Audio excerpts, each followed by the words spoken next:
done for the season, having surgery on his left calf. Obviously, they also lost their center in that game as well. Sunday night football. Carson Palmer and the Arizona Cardinals moved 3 games ahead in the NFC West with a 39-32 victory over the Seahawks. Late game issues for Seattle, once again blowing a fourth quarter lead and losing another heartbreaker. So the Seahawks are now 4-5, as I just mentioned, third in the division, 3 games behind Arizona. Skip, are the Seahawks done? Molly, Stephen A., I have still so much respect for Seattle's defense. I still have so much respect for the weapons on Seattle's offense that I am not going to definitively state right here, right now, that they are done. But I will say, I think they're done. I will say they look like they're done. And I say that only, Stephen A., because of the way they keep losing. Once again, another loss, the 5th loss of the year. And in all 5 losses, Seattle has led in the 4th quarter. Really? That's the shocking stat of the year in pro football to me, that Seattle's defense failed to protect 5 4th quarter leads. And I remind you that Detroit loss, they beat Detroit, obviously. Detroit got robbed at Seattle, or Seattle right now should be 3-6. So what happened again last night? Actually, that defense rose and shone. The Legion of Boom boomed, and Carson Palmer strip sacked twice, 2 easy touchdowns, and all of a sudden Seattle goes ahead 29-25. And then what happened? Right on cue, as we've seen all year long. This is even in Seattle. The Legion of Boom turned right back into the Legion of Doom, D-O-O-M, Doom. And all of a sudden, here came Carson Palmer, not phased at all, 83 yards, touchdown. Then little Andre Ellington gets loose, 48 yards, touchdown. And all of a sudden, it's 39-29 visiting team ball game. I've never seen anything quite like that before. And again, Arizona looked like the better team to me all night long, except for those 2 early 4th quarter turnovers. Arizona piled up 451 yards. Arizona was 8 of 17 on 3rd down. That's almost 50% against the Legion of Doomed. And the Seattle offense, Stephen A., I don't know what's happening, but Russell Wilson is really struggling to make 3rd down plays. He's not making those kind of plays. They were 1 for 8 on 3rd down last night. QBR scale of 0 to 100 for Russell Wilson was 14 last night.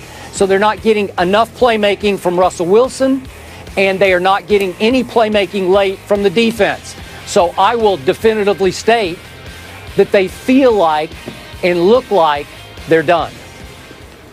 Skip Bayless, I have to admit to you that I'm 100% with you on there, and this is my Super Bowl pick, as we all know. I didn't just pick them to go to the Super Bowl. I picked them to win the Super Bowl. It looks wrong right now. I believe that in order for Seattle to make the playoffs, they're going to have to go 6-1 over their final 7 games in order to pull this out, Skip Bayless. They play Pittsburgh, they play at Minnesota, they play at Baltimore, they play at Arizona. They've got St. Louis on the schedule as well, along with the 49ers and Browns. I think they'll beat the 49ers and Browns, obviously, and I think they'll beat St. Louis in Seattle.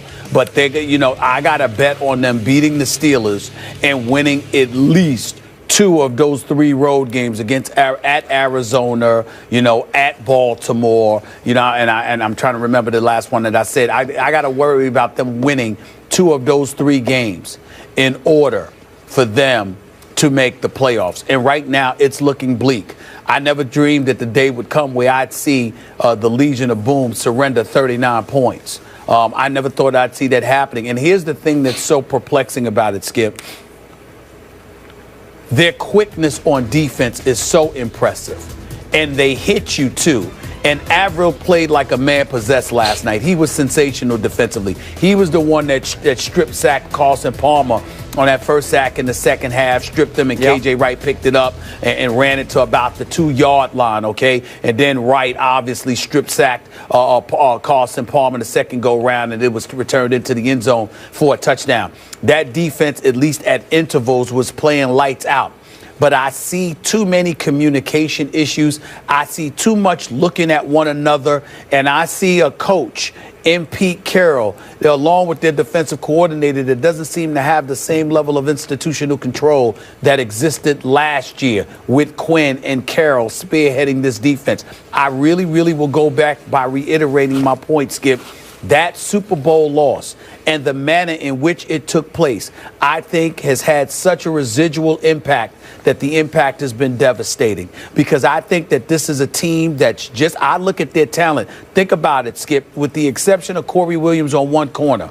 Everywhere you look at this Seattle defense, tell me what's not impressive. Their corners, their safeties, their linebackers, their defensive linemen, the speed with which they get after the quarterback, the viciousness with which they're willing to hit you and are capable of hitting you. Skip, there's not one level of personnel on the defensive side of the ball that I would change for Seattle. I look at them and I don't see ability, athleticism, and skill being their Achilles heel.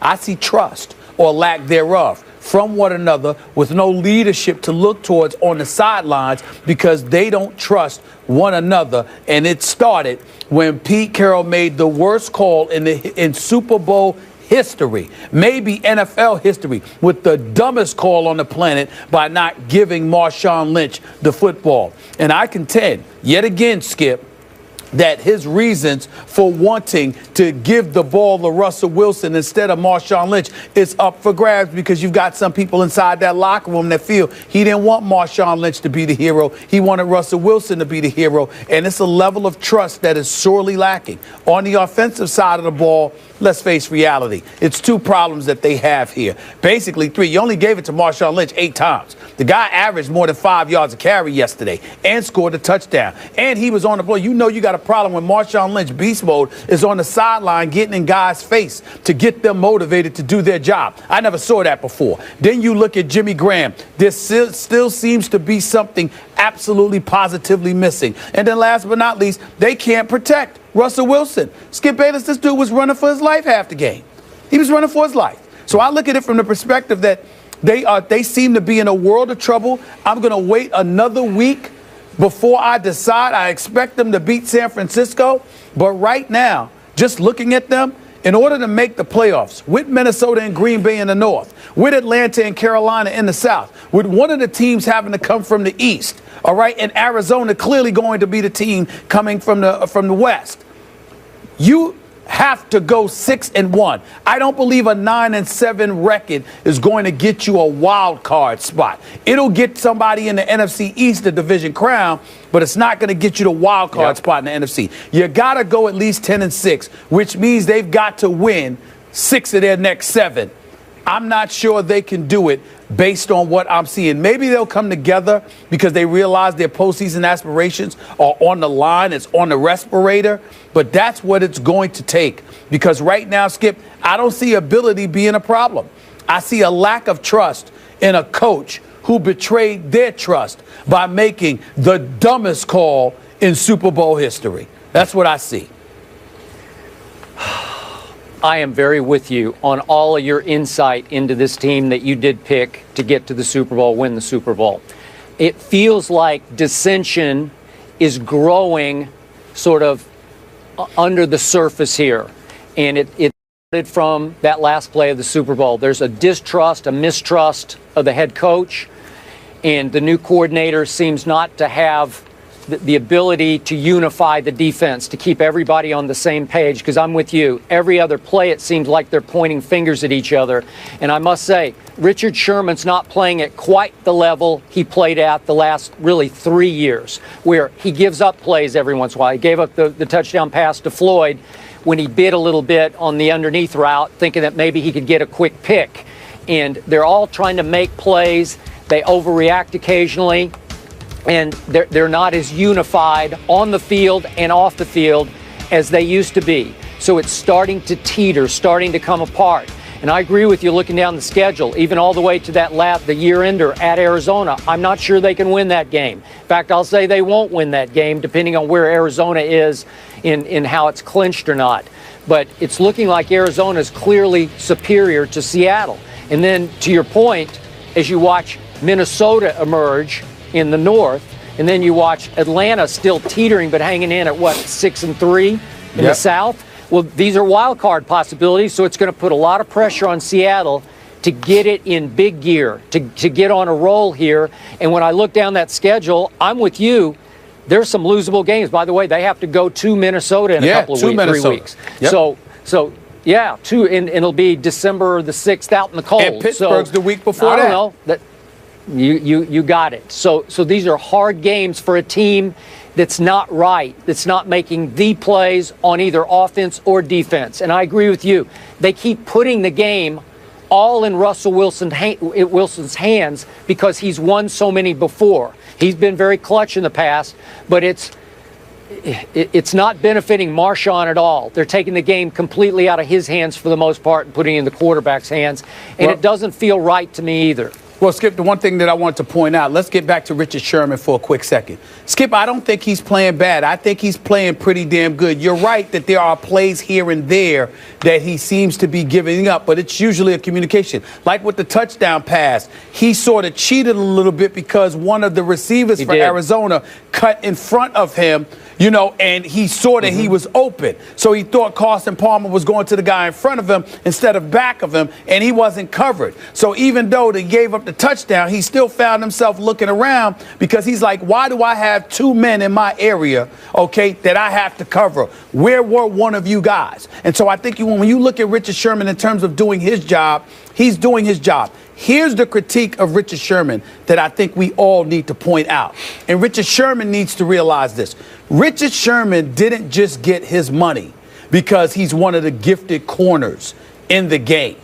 Richard Sherman got his money because his brashness, his bravado, how he, as much as it may have been a turnoff for the opposition and some media critics, his behavior sparked and galvanized a lot of guys around him. It wasn't just Cam Chancellor and that leadership ability about guys attacking their fears, like he told me they were all trained to do, and all of them admitted when we were at the ESPYs a couple of years ago. This is also about a guy like Richard Sherman who would get in guys' face, do his job, and literally motivate the Wagners and the Thomases of the world, and the list went on and on of guys around him, getting guys fired up. What I see right now is a Richard Sherman who's still very good. I don't see any dissipation. I don't see any sliding of the skills or anything like that. What I see is a guy that's doing his job, but that's all, as opposed to galvanizing dudes to do their job. And Seattle's success wasn't just predicated on their abilities, their skills, their knowledge, etc. It was predicated on their ability to get the next man towards them ready and pumped to do their job. I don't see that now. You might see it when they make a play, when they actually do something, but I don't see it when they're trying to inspire others to do something. There is something missing, and I do not blame the players. I blame Pete Carroll and Darrell Bevell. They made that call. If they had lost the Super Bowl because they gave the ball to beast mode, none of this would be an issue, Skip. We gave it to beast mode himself, Marshawn Lynch. Take us to the promised land. They could have lived with that, Skip. But the coaches took a Super Bowl championship away from them. And I don't care what anybody says. I don't know how you get trust back when you look at a coach and you feel like he gave away a Super Bowl because of something other than what your identity was about. Their identity was the Legion of Boom and beast mode. And he wanted Russell Wilson to be the hero for some reason. It's costing him.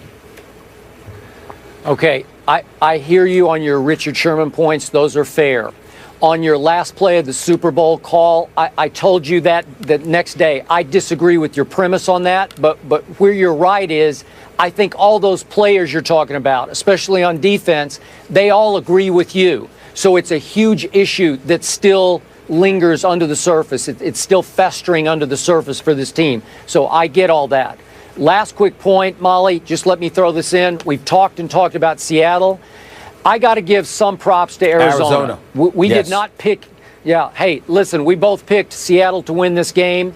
I said on Friday, right at the end of the show, Arizona hasn't had one game that really impressed me because all their the people they'd beaten were all under 500, and then they had lost, a couple of games I didn't think they should have lost. So my point is, last night, that was impressive. Carson Palmer is still the best deep thrower in all of pro football, and now that he's healthy, we're seeing that come to fruition again. He's 13-2 as a starter. They're 5-5 without him in the lineup, Skip. We got to give him props. Larry Fitzgerald took that hit. He got right back up like it was nobody's business. Andre Ellington ran for that 48-yard touchdown. Honey Badger had a big-time interception, and what an exceptional playmaker he is. We all know that. But in the end, it also comes down to 14 penalties for 131 yards on behalf of Seattle's defense. And I'm here to tell you, Skip, if you throw it to the sideline and it's an incompletion, you still got 2 more plays to go in the Super Bowl. They could have eaten that. To take that kind of risk and to take the ball out of Beast Mode's hands, it definitely resonates with those players. Whether they admit it or not, they don't trust the coaches the way that they used to. Props to the Cardinals and, of course, to Bruce Arians as well. So quite a few people had Seattle going into the Super Bowl as well as the Cowboys. Of course, on our show, too. And Dallas can certainly relate to their struggles. Dez drops the ball in Tampa literally. How much is Big D's 7th straight loss on the Cowboys star receiver? Find out next. And we're here for you to get your